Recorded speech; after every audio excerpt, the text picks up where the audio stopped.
What's up, guys? Welcome back to video 2 on deer food plots in the woods. Make sure you guys are subscribed, you hit the bell so you don't miss any videos, and you leave a comment down below if you guys have any questions regarding this video. Video number 1, we talked about deer food plots in the woods, small ones, and entry and exit. So if you can't get it out of the food plots, then it wouldn't be beneficial to actually plant it.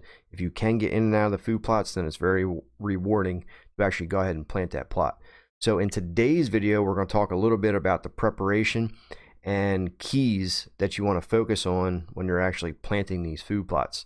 So once you find that location you can get in and out of, then on step 2, you want to start prepping that area. And the best, easiest way to do this is majority of folks don't have a lot of equipment, heavy equipment, tractors, bulldozers,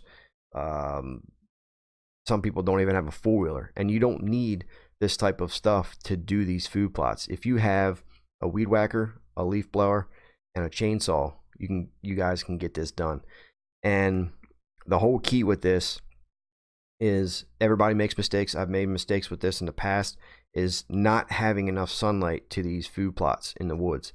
That's so crucial because you get photosynthesis, I can't say that word, but photosynthesis to the plants, and it actually increases the vitamins and minerals in that plant. You obviously need sun. Humans need sun for vitamin D production, so it's just the same for plants.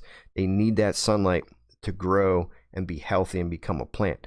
So the number one mistake that most of the times that happens in these food plots in the woods is you don't get enough sunlight. And the number one indication of that is if you plant that seed, it'll grow very fast and then flop over because it'll grow heavy tops and it'll have a weak root system. So when it's not getting enough sun, that's what you'll see. It'll grow, fall over, and it'll eventually just dwarf off and die.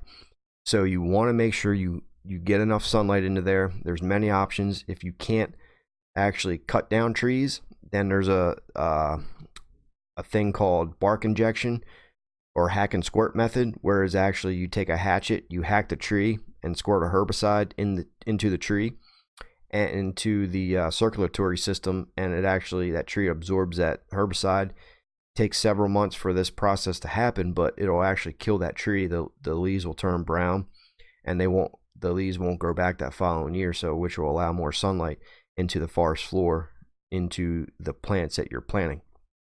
So you can cut trees down, you can do the hack and squirt method, or you can go into an area where there's actually just small saplings, and you can actually use a hatchet, you can use a chainsaw, you can use a handsaw, anything you guys have, you can get your hands on.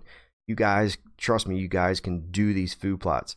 I've done many of them with a hatchet, a handsaw, chainsaw, leaf blower, weed whacker, all that. We just created one not too long ago with a chainsaw, leaf blower, and an ATV. But you don't need an ATV, guys. You guys can get in there, do these food plots. But a lot of times these areas will have a lot of leaves on them. You'll build up that layer of leaves on top, and the good soil will be underneath. But with the decaying leaves, the soil pH will be very acidic. So a lot of times if it's in the pines or something, your pH is going to be down in the 4s, and you'll have to add lime over time to help correct that pH to bring it up to a more neutral state in the soil. But if you guys have leaf blowers, rakes, chainsaws, anything, get in there, cut the trees down, hack and squirt, get in there with a leaf blower and blow all the leaves, get those leaves that are laying on top, get those out of there. You can do a small burn if you can possibly do that on your property. You can do a small burn to help burn the leaves off.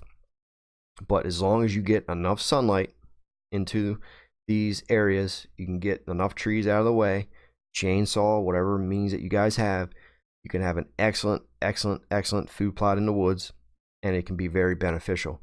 So if you guys have any questions, leave a comment down below. Stay tuned for video number 3. We'll get into more depth onto actually what to plant, preparation of the soil, and all that good stuff. Thanks, guys.